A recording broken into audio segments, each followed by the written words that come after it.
চেপ দে ফাটাবি ও দাঁড়ো দিয়ে ফাটা ও দাঁড়ো আস্তে আস্তে আস্তে আস্তে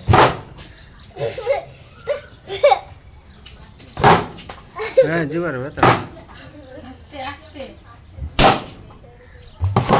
আউ দুবারে সব সেম ও দাঁড়ো ও দাঁড়ো এদিকে আর ফুটাও তোর বাপের সামনে যাও এ কারা দূর হয় না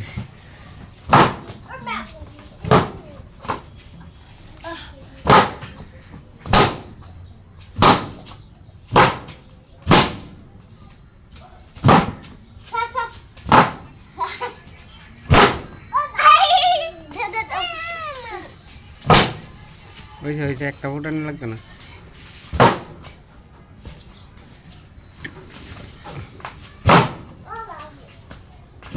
হয়েছে একটা তাক হয়েছে